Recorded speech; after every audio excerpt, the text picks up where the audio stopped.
President Trump waved a draft letter to fire Federal Reserve Chair Jerome Powell during a meeting with House Republicans, asking if he should pull the trigger. He's frustrated Powell won't slash interest rates, but Trump later said he's not planning to fire him, at least not yet. That's the big news breaking today. But welcome to Christy Lee's DC Dispatch. Coming up, Trump's poll numbers are suffering in light of the Epstein file fallout, but we've got some Wednesday weekly wins for Trump to remind you of. Also, is it time for a convention of states? Mark Meckler will be joining us to make a case for how that could be especially helpful under a Trump term. But right now, the president is participating in a bill signing ceremony. I believe Lindell TV's Allison Steinberg is at that signing, or at least gathering the details from that. We're going to try and pop into that at some point if we're able to. In the meantime, Lindell TV's Allison Steinberg, she's been very busy covering efforts to get accountability for the vaccine injured and for parents unfairly targeted for persecution in the COVID era. She attended a Ron Johnson hearing for the vax injured, and here she is with a woman that is still suffering. Hello, everybody. Thank you so much for watching Lindell TV. My name is Allison Steinberg, and we are here at the Senate hearing, which gives a voice to the vaccine injured. I just ran into Julie Threet. Julie Threet, that's Julie right. Threet, who is very sadly vaccine injured. Correct. Tragic story, but it is so crucial that you're here today to share your story. So please tell us what happened. So I flew all the way out from Butte County. I'm from Chico, California, Northern California, and I came all the way out here to advocate for the vaccine injured, me being one of them. So took 2 Moderna shots, and I've got a lesion on the brain. I've had 3 detached retinas, chronic tinnitus, and I'm still suffering to this day. So, and it's just not stopping. My mom died of 4 shots of Moderna, and I lost my job in healthcare at Enloe Medical Center in Chico because they wanted me to take a booster after everything I went through. And I worked at the mass vaccination clinics in Chico. Literally, I raised my hand, I volunteered, and I helped pass out 200 syringes an hour to the nurses in Chico. Wow. And my biggest kind of red pill moment, Chico State sent in their track team to get their vaccinations to run track. Kids in the chair, shots in the arm, and he's on the floor with a full-on seizure. And I'm like, what is going on? That's when I started asking all these questions. And once Enloe decided that I couldn't work there without a booster, I said, well, let me go outside and start fighting. Who's responsible for this? Who did this to me? Who did this to my community? So I started going right to the source, and that's your county, Butte County Public Health Department, the Board of Supervisors. I've been there 42 times telling them that they're responsible for poisoning my community.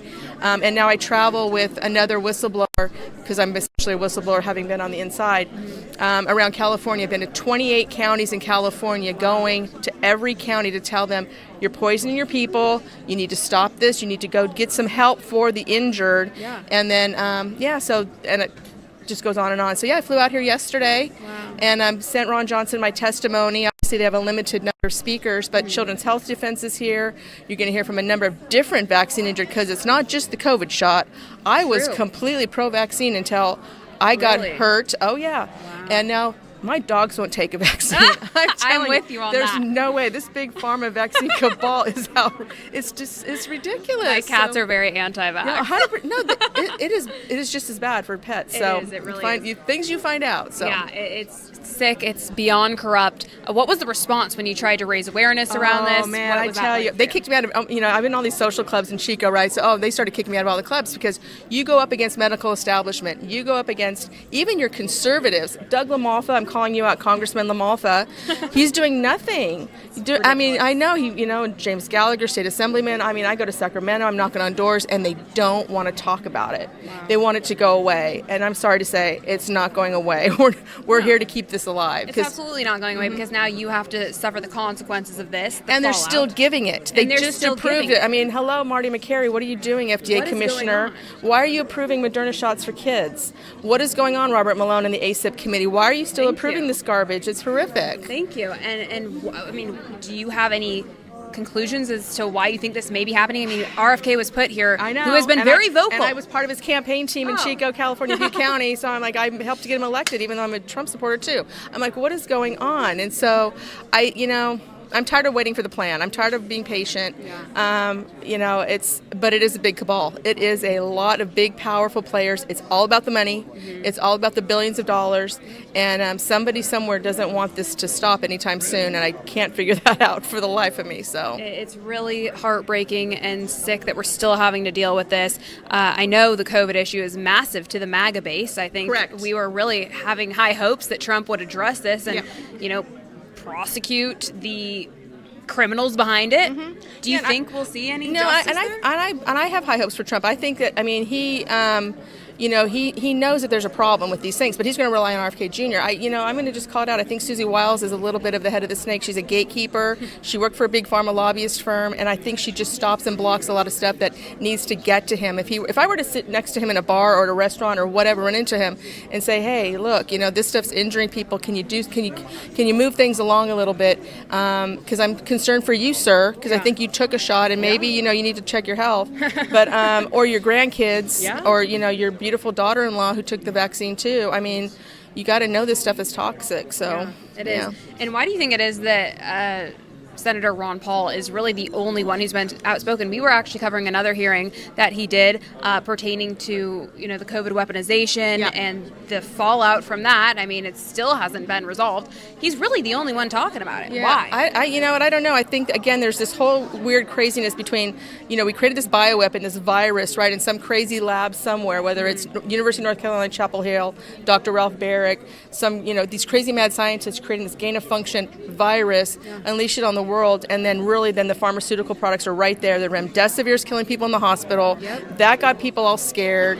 That drove my mom to take 4 shots, and then the shots are killing people, and it's just going on, and there's no accountability. I don't know who's scared of who, but we need accountability for this virus. And the WHO right now and their international health regulations, they're ready to lock us down again, and it's take away our freedoms, and so that's a whole nother fight. Even though so it's.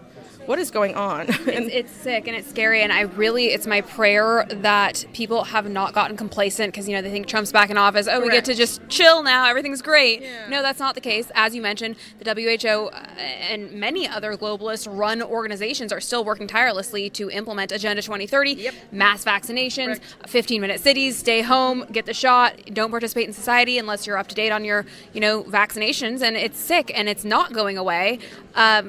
What do we do moving forward? I mean, do you think that people are too dependent on Trump to fix this? I think there's a little of that, but I do. So that's why I just go local. You got to get local. You got to get in your county's face. Your county public health officer, your county public health department, they ordered the supply. They administered the supply. They're still storing the supply in your county health departments. Get in their face. Yeah. Tell them they're, again, killing people.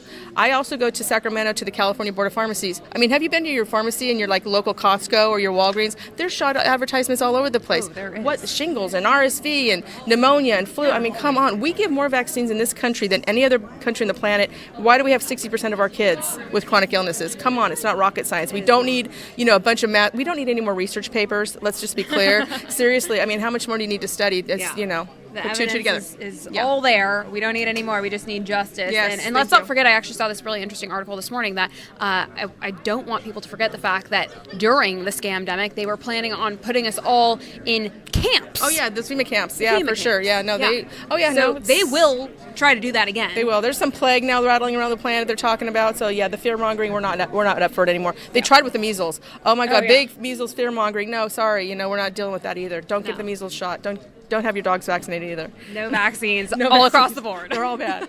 Very good advice. Yeah. Well, Julie, thank you so much for fighting back and standing up. I know it's difficult at times, but I'm so sorry for your loss, and I just hope that you can prevail and inspire and thank others. You, Mike Lindell. I tell you, I'm out in Northern California. Big fan of Shasta County, where they're doing a lot of election work, election integrity work, and I just met the raccoon who did a bunch of work for Mike Lindell, and that's awesome. So we're up there fighting. Shasta County actually had their public health officer go on record and say the shots are bad. So Shasta County's fighting you guys in California, so we're not giving up the ship. So thank you so much for your time today. Thank you so much. We appreciate you. Got a bonus of election security news there. She knows her audience very good. So that was Allison outside of the Ron Johnson vaccine injured hearing. And she was also at a hearing seeking accountability for parents that were persecuted. And it looks like accountability for weaponized DOJ against parents is moving forward. Here is Allison with Leah Hoops helping lead the charge for persecuted parents. Okay, hello everyone. I'm Allison Steinberg with Lindell TV. I am here just getting out of the press conference with the amazing Leah Hoops. Leah, you are a true fighter. You've been standing up and fighting for parental rights. Tell us a little bit about why you're here today. So most importantly is to stand up for my son and for his rights and to represent a lot of the parents across the country that feel voiceless and hopeless and helpless. I've taken it upon myself to have the courage with the full armor of God and to represent the parents of the United States, and we were weaponized. The government was weaponized against us to shut us down and silence us and violate our constitutional rights. Yeah, it's despicable what they did to you guys. It's despicable what they did to anyone who stood up during the COVID scamdemic, as I like to call it. And to me, it's just incredible how quickly people have forgotten. I mean, this was what, not even 4 years ago, 5 years ago, and people have just moved on with life. Is that the right approach? I mean, how are people so quick to forget? I think this is a historical moment right now, to be quite honest. And the worst thing that they ever did in 2020 was shut down the country because it made us wake up a lot. It's the greatest awakening, the second greatest revolution in our country, and we will never forget. And I will not let anyone forget what they did to us and what they did to this country for the past 5 years. Yeah, it's sick, and it's amazing to me. So many people have, moved on. It seems like COVID's just been treated like this little, blip in the system, but we can't forget, right? There needs to be accountability. Are you confident that we will actually get accountability? I know you guys are calling on President Trump to sign this executive order. I know you're calling on the corrupt federal government to be held to account. Are you confident we'll actually see that? I have no faith in man, so let's start there. I have faith in God. And in this life or the next, these people will be held accountable. I have taken it upon myself, like I had said, and other people, to understand our power, our 10th Amendment power is we the people. This is our republic, and it's up to us to hold these people accountable. And that's going to be starting with that we persevere and that we continue to push forward. And like I said, we can't let them forget. So, yeah, we absolutely cannot. I was hopeful that President Trump would come in and sort of take action as needed in this regard. Though I have to say I'm a bit disappointed. We still have no accountability for COVID, still have no accountability for the Epstein files most recently. That's a big issue right now. What do we need to do as American citizens to try to get accountability where it's due? Well, I think it's most important.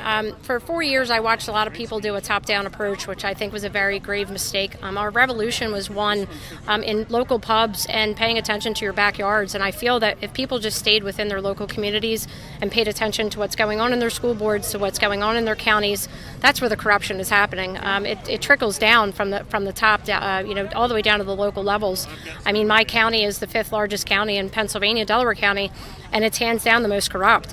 And I have uncovered an immense amount of public corruption and misuse of public funds.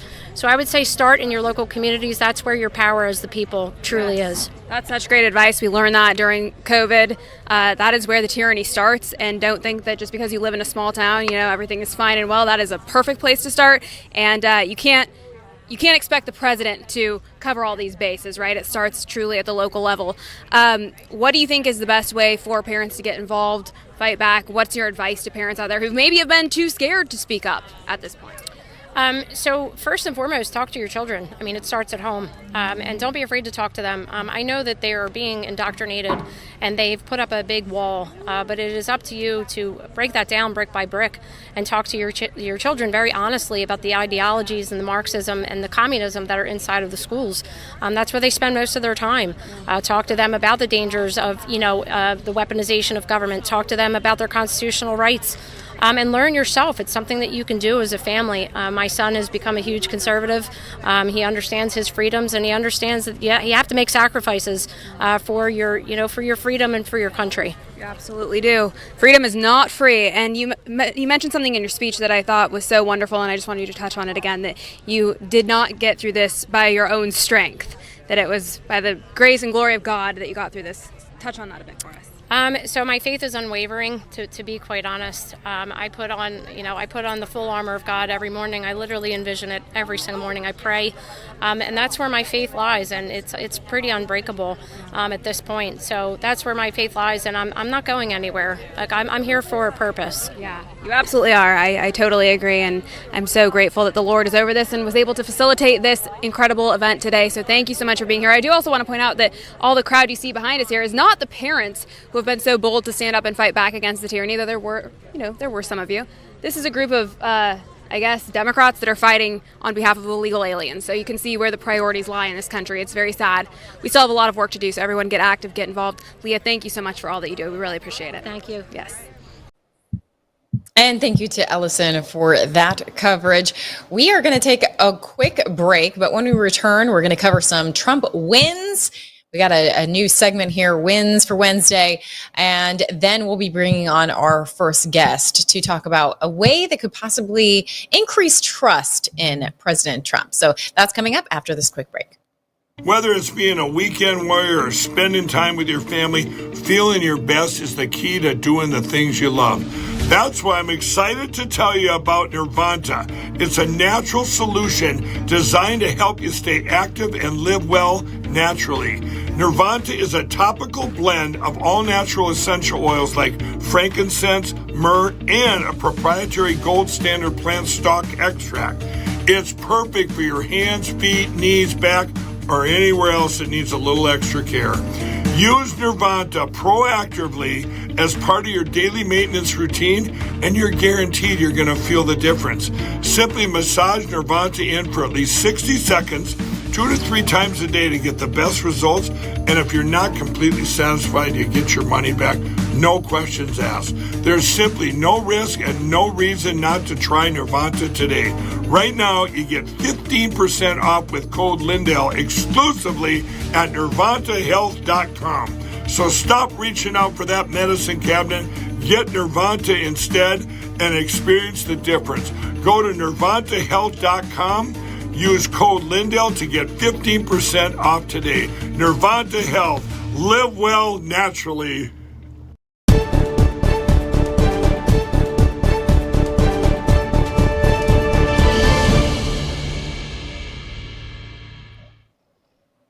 A new poll from The Economist, YouGov, shows President Donald Trump's disapproval rating has hit a record high for his second term, with 55% of Americans giving him a thumbs down compared to just 41% who approve, according to Newsweek. The slump comes amid backlash over the Jeffrey Epstein case. I'll be sharing some new developments on that topic later on the show if there's time. But in the light of the doom and gloom, it's really important not to lose sight of all of the winning, and there's plenty to share.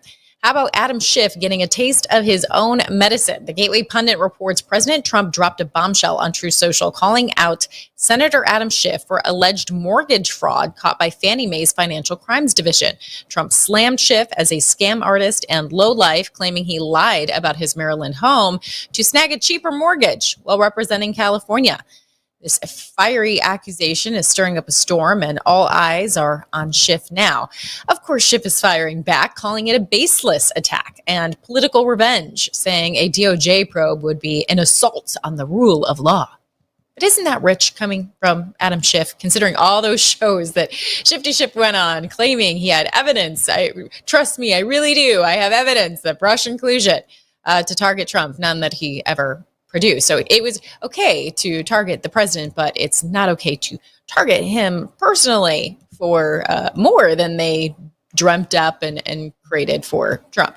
The Federal Housing Finance Agency has sent a criminal referral to the DOJ, but Schiff insists he has done nothing wrong. And The Hill reports that President Trump is celebrating a Supreme Court ruling allowing his administration to kickstart dismantling the Education Department, with Secretary Linda McMahon leading the charge. The 6-3 decision lets them resume mass layoffs, moving education powers back to the states. And we can say bye-bye to USAID. Its history in the sky hasn't fallen. Independent Sentinel reports the U.S. Agency for International Development shut down, with 98% of its staff pushing paper in the U.S., and over 100 employees were axed for insubordination or mismanagement. The article claims no one's dying from the closure, and funds won't flow to terrorists or frivolous projects like Sesame Street in Iraq anymore. But some ex-USAID workers aren't going quietly. They've formed a counterterrorism group to challenge the Trump administration. Meanwhile, Politico reports the Senate has confirmed Whitney Hermandorfer as President Trump's first judicial pick of his second term, voting 46-42 along party lines to place her on the 6th U.S. Circuit Court of Appeals. She is replacing an Obama appointee, but Democrats call her unqualified, while Republicans praise her as a constitutionalist. Either way, it's about time to clear out the swampy rogue judges. And how about this next wacko? Remember when the left was referring to the Minnesota murder suspect? They were referring to him as a Trump supporter. Well, a chilling letter from suspect Vance Bolter claims Governor Tim Walz ordered him to kill Senator Amy Klobuchar to snag her Senate seat. Bolter, charged with killing a state lawmaker and her husband, wrote to the FBI alleging Tim Walz, the former VP candidate. It was him that wanted Klobuchar and others gone. Now, authorities are calling it rambling, conspiratorial tale with no evidence. It isn't a confession letter like a form of evidence. Either way, there is certainly no evidence that this weirdo killer was a Trump supporter. Meanwhile, finally, some progress on cutting spending. The Senate just cleared a major hurdle for President Trump's $9 billion DOGE cuts package, with Vice President J.D. Vance casting the tie-breaking vote in a nail-biting 51-50 showdown, according to Economic Times. The bill, slashing funds for NPR, PBS, and USAID, is now headed for more debate and a final vote this week. But three Republicans, Collins, Murkowski, and McConnell, they are, of course, pushing back hard on, they got to keep on spending that money. Any kind of money they can spend, they want to spend. But that announcement on potentially firing Powell, that is affecting markets. With that, let's take a live look and see how things are looking right now. We're going to take a look through Market Watch, and it does appear that we are actually back in the green. Dow seeking to gather momentum after Trump says he isn't planning to fire Powell. So it's really remarkable to see how these markets work sometimes. All it took was him waving around a draft letter that he could potentially fire Jerome Powell, and we saw that we were in the red earlier today. And then as soon as he's like, no, I'm not actually going to fire Powell, then they go right back up. But if you don't like those roller coaster moves in the market, we do encourage you to get at least a portion of your portfolio into precious metals or other things that are outside of the market. One thing you can do is go to MikeLindellGold.com and talk to an advisor there. See if you are able to maybe perhaps roll over a portion of your 401k or your IRA into precious metals so that you can really truly diversify your portfolio. But again, talk to those advisors, talk to your personal advisor, and see if something like that would work for you. If you do qualify, we've got some gifts for you. And by supporting Mike Lindell at MikeLindellGold.com, you are continuing to support our work here covering the White House, Lindell TV White House coverage live. In case you missed it, you also have an opportunity to invest in energy, something else that is outside of the market, and a great time to do it, as Trump is always saying, drill, baby, drill. Just coming back from Pennsylvania on that same note about investing in energy. You can go to ChristieOilBoom.com. That's ChristieOilBoom.com. And there's a little video there that will explain how you could have the ultimate passive income play with the #1 oil and gas royalty with our friends and partners over there at the Oxford Club, who have been doing this for decades and decades now. And with that, I am going to go to another quick commercial break, actually, because we are getting ready to bring on our next guest of the day, Mark Meckler with Convention of the States. But first, like I said, let's take a quick break, and hopefully we'll have him on the other side. The last time President Trump was in office, gold soared 50% and silver went up a huge 53%. Americans who invested in silver and gold during Donald Trump's first presidency are very happy that they did it. And right now, gold continues to soar to the highest numbers in history. These gains are just an appetizer for what's to come. Some market analysis are saying that gold is predicted to rise another 30% in the next year alone. So now's the time to invest in gold and silver, and that's why I partnered with Fisher Liberty Gold. Fisher Liberty Gold is a conservative-owned and operated precious metals investment company. They even helped my good friend President Trump get elected through their contributions to Turning Point USA and other conservative groups. I have dedicated my life to ensuring that people get the best sleep ever. And in addition to owning a MyPillow, I can now sleep well at night knowing that you can all protect your savings with precious metals with Fisher Liberty Gold. With Fisher Liberty Gold, you can sleep well knowing that your retirement is secure. And if you call now, you're going to receive your very own presidential gold guide and qualify for up to $20,000 in free silver. But wait, there's more. Call now or text metals to 26786 to receive your presidential gold guide from Fisher Liberty. And for a limited time, I will send you a free MyPillow for qualified accounts. This presidential gold guide from Fisher Liberty will tell you exactly why you need to own gold even while Donald Trump is president. And just by calling in, you get a free MyPillow for a limited time for qualified accounts and up to $20,000 in free silver. So don't wait. Call 1-888-4GOLD-19 or text metals to 26786 today. That's 1-888-4GOLD-19 or text metals to 26786 today to receive your free MyPillow and up to $20,000 in free silver.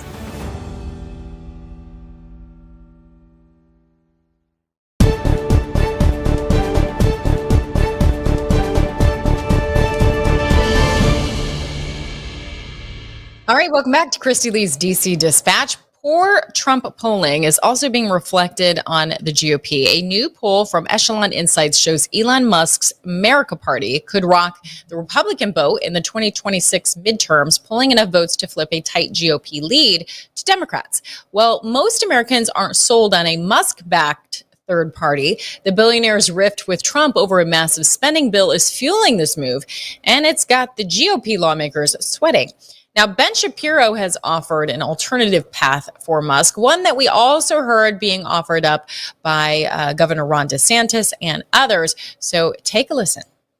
Well, meanwhile, Elon Musk has been talking about how he wants to start a third party. And there are some who are encouraging him instead to put his money behind a convention of states, which I think is actually the right idea. Elon has tons of money. A convention of states essentially would be designed to add constitutional amendments, like, for example, a balanced budget amendment.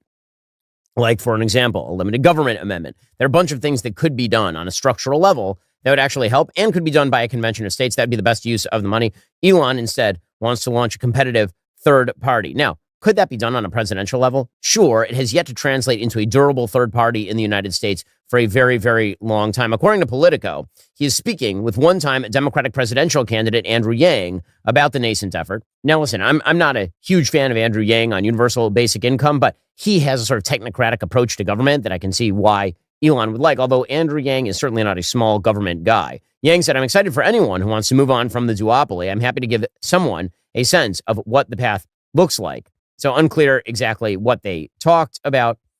Musk, of course, wants to dump presumably hundreds of millions of dollars into starting a political party, but that is very, very difficult given the fact that everybody is going to perceive a serious third-party threat as a threat to their home party. Of course. Well, this is a touchy subject, so we need somebody that knows their stuff on this. Here to discuss is Mark Meckler. He's the president and co-founder of Convention of States Action, the largest nationwide movement seeking to call the first ever Article 5 Convention of States. And so, Mark, thank you so much for joining me. So many questions on this. Obviously, this has come back into attention because this is being offered up as a strategy for addressing some of these issues that Musk is frustrated about. Yeah, it's been really an interesting week for us because you had that clip you played from Ben Shapiro. Mark Levin also suggested to Elon that he look at a convention of states. You had Governor Ron DeSantis say the same thing. Senator Ron Johnson said the same thing. You had the famous columnist Cal Thomas, same exact thing. And the reason that they're all saying it, and I would echo this, is we all understand, we've been through this before, what Elon's feeling right now, that Washington, D.C. is never going to fix itself. I get Elon's frustration. I was one of the founders of the Tea Party movement in America. We had this incredible victory in 2010, 62 seats swing from Democrat to Republican, and nothing changes. And so one of the things we learned is you're not going to change D.C. from inside D.C. That's why we need to call a convention of states. Makes a lot of sense. But curious, how did you get into being passionate about this? What's your background? So, as I said, I was one of the people who founded the Tea Party movement back in 2009 and worked for a couple of years really hard to change DC.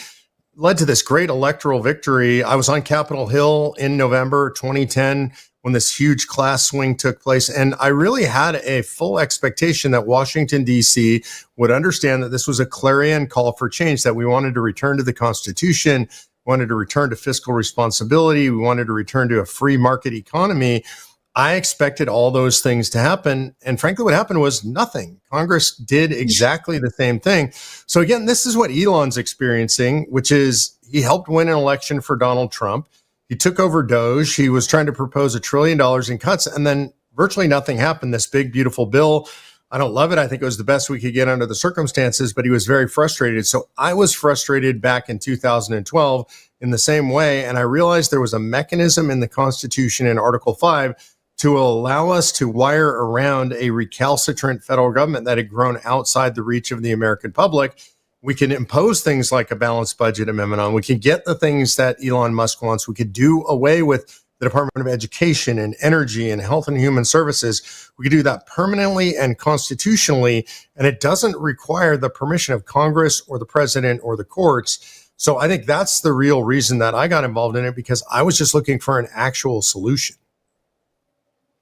So if we have this carve out in the Constitution, and there are so many good reasons for doing so, and whether you're on the left or the right, you can find reasons of, hey, this might be a good idea. It's about time for us to come together and hammer out some disagreements that we have, see if there's some things that need updated. If there is this mechanism there, why hasn't it been utilized? And is it just too complicated to make it happen? Why hasn't it been done yet? Yeah, I think the first reason is that it's very difficult. And this was the intention of the framers of the Constitution. They didn't want it to be easy for us to change the Constitution. They didn't want it changed willy-nilly. They wanted it to take years and require massive public approval, massive public debate. When you think about getting the base requirement is just to get 2/3 of states to even agree to have a conversation. It's hard enough to get one state legislature to agree on anything, let alone 2/3.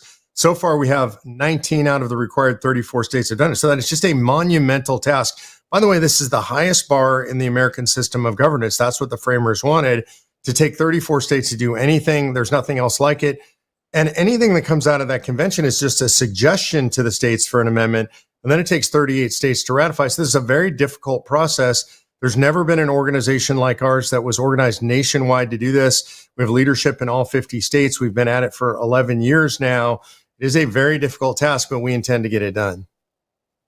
I'm curious, being that they made it so difficult, they had that forethought to be like, well, we don't want this happening all the time. And I mean, this is supposed to be the law of the land, the Constitution. We don't want it to be changed too easily. Right. Do you have any thought on what the founding fathers would think? Like, do you think they'd be like, wow, they've never used it though? I mean, like they're rarely even trying. I mean, I'm just curious, is there anything in their writings or that would give you like a hunch on it? Would they be surprised by that we're not utilizing this more? Yeah, I think they would actually be shocked that we're not using it. If you remember what they were thinking about as they came out of the American Revolution and out of that convention, they had faced up against real central government tyranny. And we actually know how this got in the Constitution. Specifically, 2 days before the end of convention, September 15, 1787, Colonel George Mason introduced this. And he said, basically, we have a problem. We gave the power to the Congress to propose amendments, but we failed to give that same power to the people acting through the states. And he asked a question, are we so naive that we believe that a federal government that becomes a tyranny will ever impose its own restraints through amendments on its own tyranny? I think they laughed because Madison's notes tell us that there was actually no debate. It says NINCOM, which means no comment, no debate, and that it was unanimously adopted to put this clause into the Constitution. So I know they expected us to use it. We feel like the federal government's completely out of control and out of touch. I often fantasize about sitting down for a pint of ale with Ben Franklin, telling him about the problems we're facing. I think he would ask me, well, have you used Article 5 yet? And I think he'd be horrified when he heard that we hadn't. Yeah, that is really compelling when you put it that way. As far as getting this done, you say it's a huge obstacle to get it going. I think a lot of that is a misunderstanding of how this works. There's fear about it. The Constitution is the sacred law of our land. We don't want to. If we open that door, we're afraid of what could happen, I think. So, right. I guess address the fear and what the ultimate goals and aims of having convention of the state would be. Yeah, there are people who are afraid of it. Again, I think the framers would be horrified by that. I mean, these were bold men of courage. They didn't operate out of fear. They operated out of courage and conviction. So one, I would just tell people, put aside your fear and be bold and courageous like the framers and the founders were. But two, let's just talk about the actual process. It takes 34 states to call this thing. So that's a supermajority of states. The states have to agree in advance on the limitations to convention. In other words, all of them have to propose the same thing. In this case, they're saying the only things that can be talked about are anything that would impose fiscal restraints on the federal government. That would include a balanced budget amendment, tax caps, spending caps. Number two is anything that would impose term limits on federal government officials and elected members of Congress. It's both. So that would be congressmen and senators, but it would also be staffers and bureaucrats, which I think is actually even more important after what we've seen with the deep state. And then finally, anything that would restrain the scope and power of the federal government. The federal government does way too much. It originally had 17 enumerated powers. I think the courts have turned that into 17,000, and we don't know how many.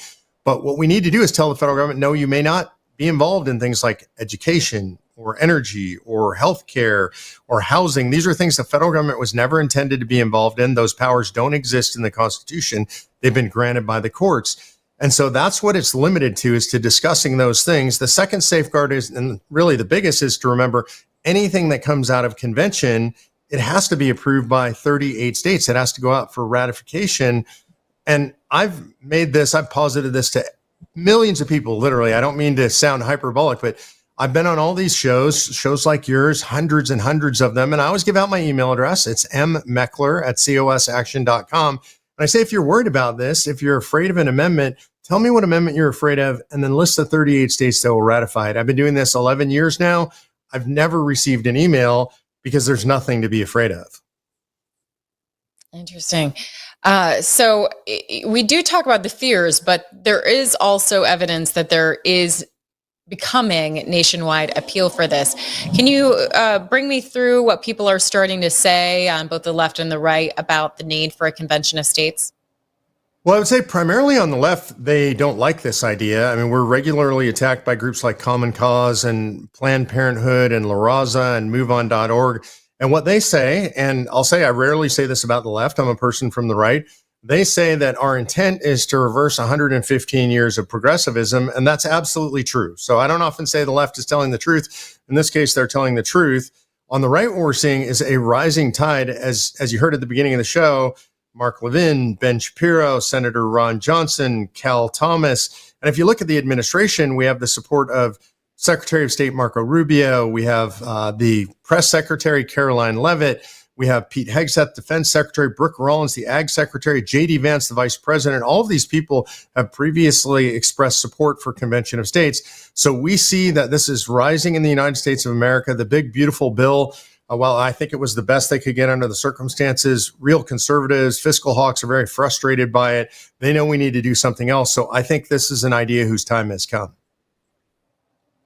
Absolutely. And then we have this new development of Trump's base being increasingly frustrated with particularly how he's approached the Epstein files. And so he's facing distrust. I mean, we had distrust in former administrations because of a lack of transparency.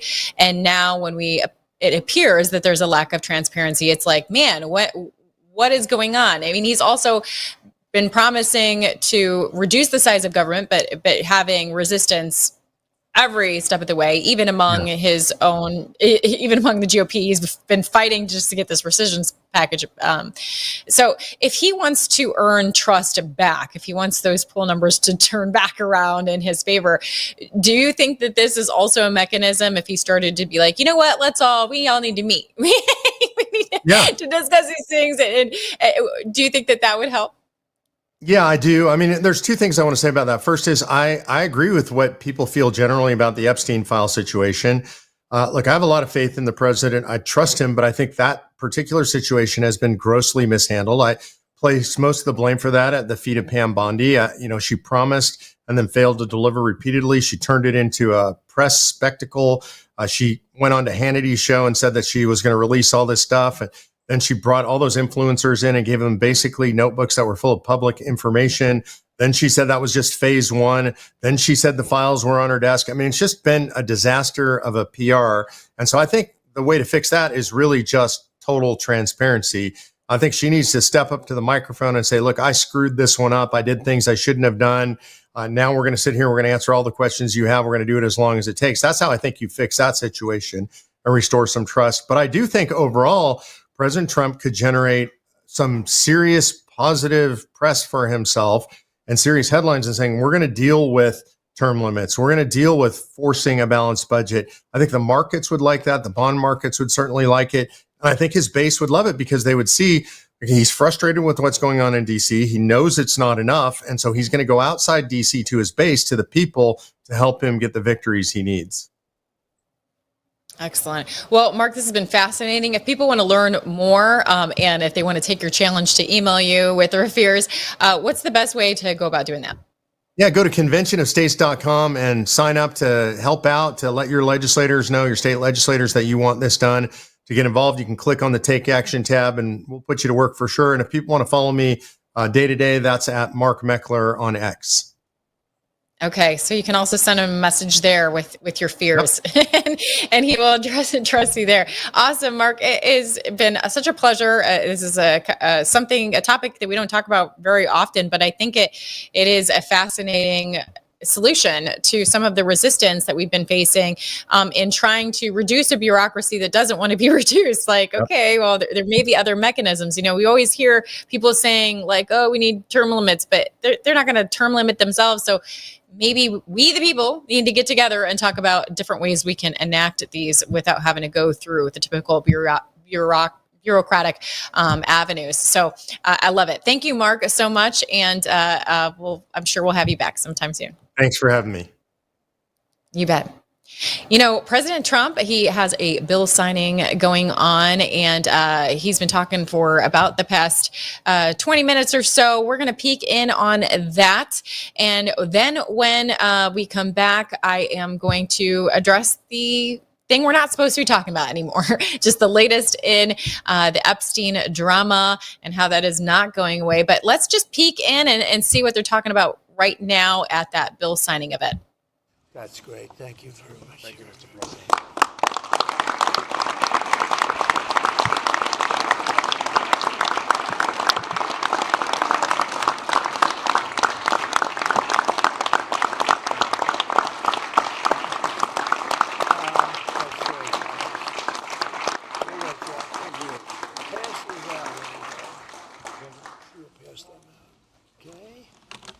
Pass them out. We'll give some to the back too.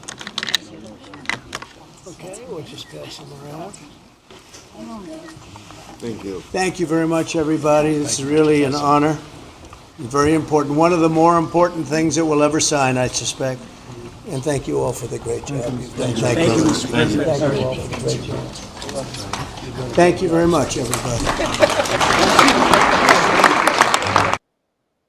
Okay, so we got in right when he was signing a bill, saying it was very important, but we missed which bill that was being signed right there. So Allison Steinberg was in the room right now, and she's going to be breaking down everything that was talked about, what he just signed there that was very important.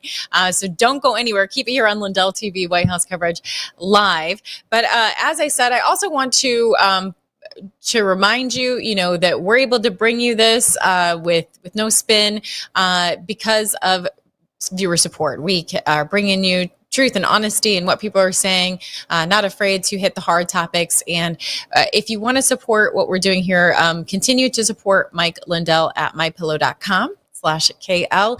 Use promo code KL to support this show, specifically the work that I'm doing with Mike Lindell. So go to mypillow.com/KL. Use promo code KL. I absolutely love the pillows, of course, but we have a problem with slipper snatching in this house.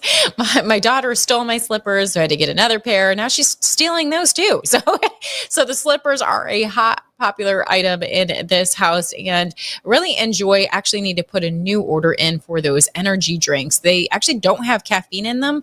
They have ketone properties and a healthier alternative, no sugar there, a healthier alternative to having energy. And so really enjoy those energy drinks. So all kinds of new products coming in all the time, but obviously the tried and true are the sheets. Get yourself some Giza sheets, the pillows, you got to sleep well. And then for the energy throughout the day, get that Rev 7. Give it a try. 3 different flavors there. You can get a variety pack.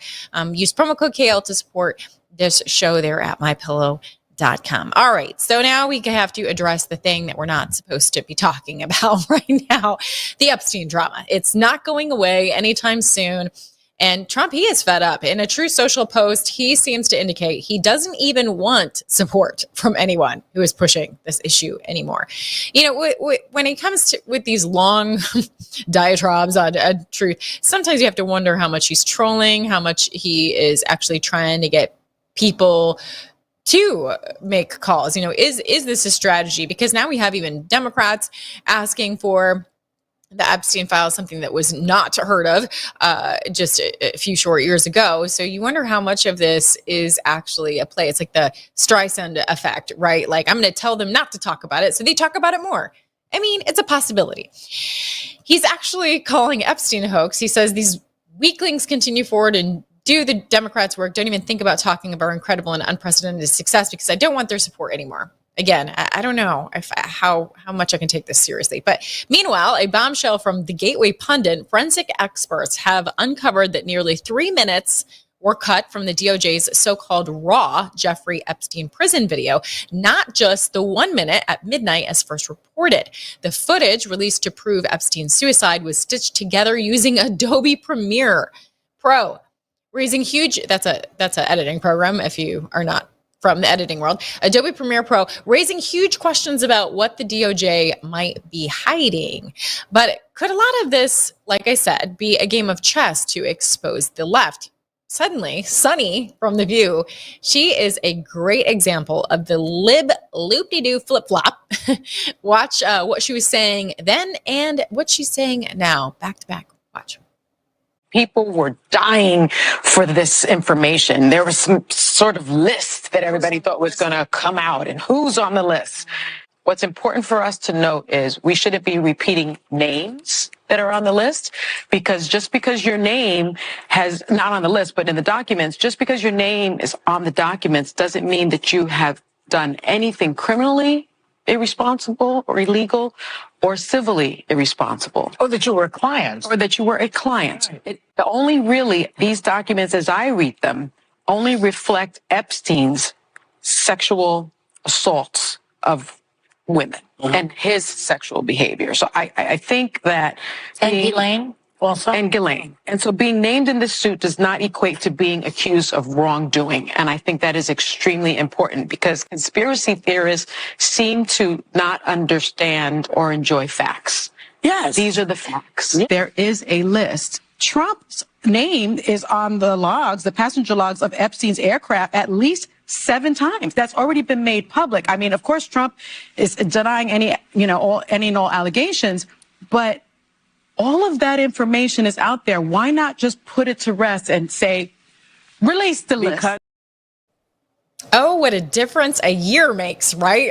Saying 2 totally different things, just depending on what way the wind is blowing. This also would indicate or give support to some things that people like Cheryl Atkinson have been saying, or even Alex Jones saying, if you read between the lines, he's comparing this Epstein stuff to Russia collusion, Hunter laptop. There was false reports interjected and there was doctoring of things when it came to those former things. And so he's lumping this now in with that. So it would make sense that if they know that these documents were messed with to try and incriminate Trump and others, that is why they're like, yeah, release them now all of a sudden, because they know that they've messed with them. But I mean, at this point, it's all speculation. So if that's the case, if they believe that this evidence was tampered with, then say so. Then just say so. Don't just call it a hoax. But I guess we're supposed to read between the lines. I guess there's two different lines of thought there. But House Judiciary Democrats led by Representative Jamie Raskin are demanding top Justice Department officials, including Attorney General Pam Bondi, testify about their handling of the Jeffrey Epstein case, pointing fingers at Trump's administration for a lack of transparency. But a growing number of GOP are also calling for Epstein action. Tim Burchett is calling on Ghislaine Maxwell to testify, and he posted that on X. He wrote a letter recommending and asking Ghislaine Maxwell to testify about what she knows. There it is right there. And then we have conservative podcaster Matt Walsh. He's actually backing up that call for Ghislaine to speak up. So let's take a listen. Now, of course, we have no idea what information, if any, this sociopath, this evil woman will ultimately reveal. But the fact remains that, especially after the humiliating display by Bondi and the DOJ, we've all just witnessed, it's probably worth listening to Maxwell's testimony. If a client list exists at this point, she's the most likely person to tell us. Now, yes, it's an indictment of Pam Bondi and the DOJ that we see any reason to listen to a ghoul like this, but that's where we are. Millions of Americans are not satisfied with what we've been told. And we shouldn't be, because it's been contradictory and insulting to our intelligence every step of the way. So now we're looking elsewhere. This is what happens when people are deceived and strung along for years, only to be told that they're not entitled to any kind of transparency whatsoever. People are not just going to move on with their lives, no matter how badly you want them to. And there's a reason for that. And I want to make this very clear to those on the right, including the president himself, who are telling us to just drop the subject and move on. We can't drop it. We can't move on, because what we want is justice. We have a deep desire for justice.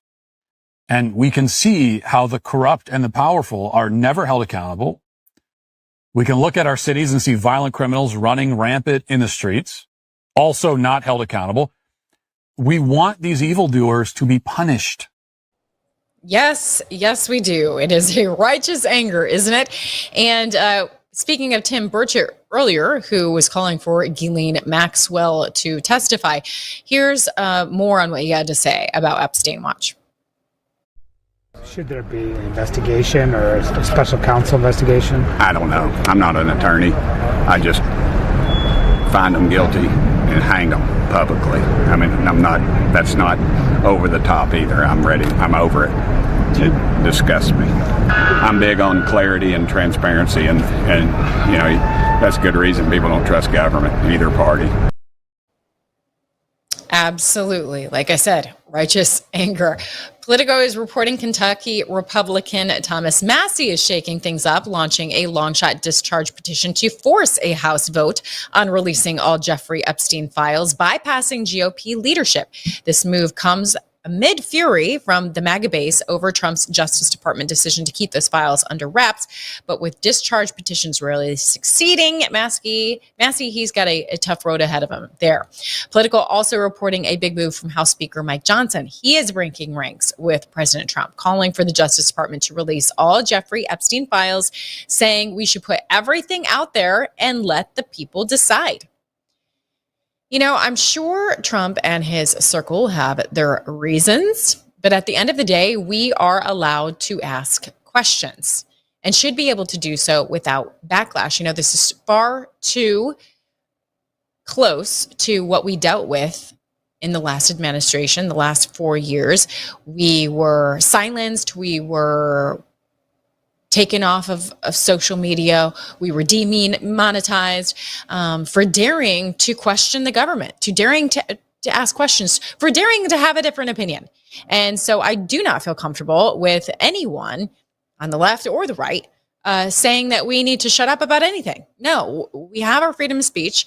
We are allowed to ask questions, and we should always be holding our government accountable. I mean, and any self-respecting journalist should remember that that is one of the core tenets of being a good journalist, is holding our government accountable, holding those in power accountable. That's one of the tenets. And so no matter who's in charge, we always need to do that and continue to plow ahead, ask questions until we get answers.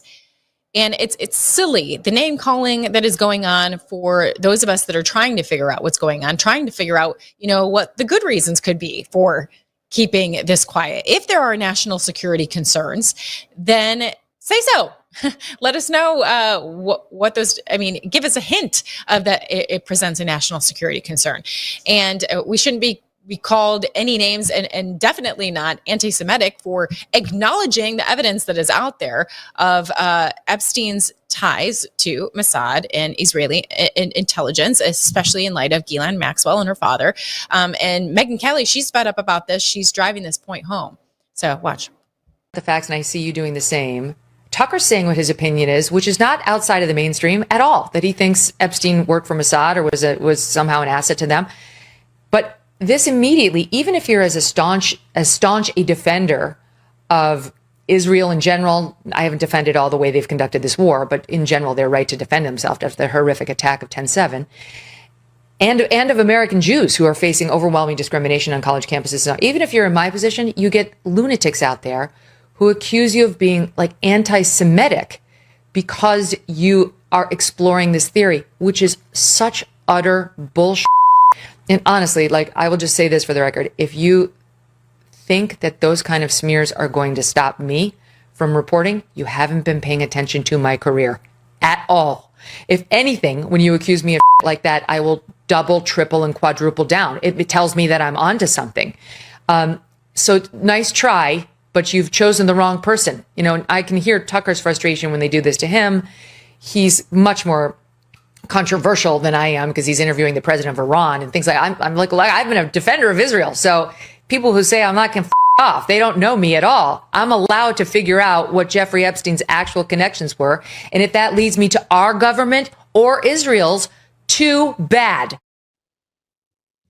Couldn't agree more with that last sentiment. I would just use less of the harsh words that we had to bleep out.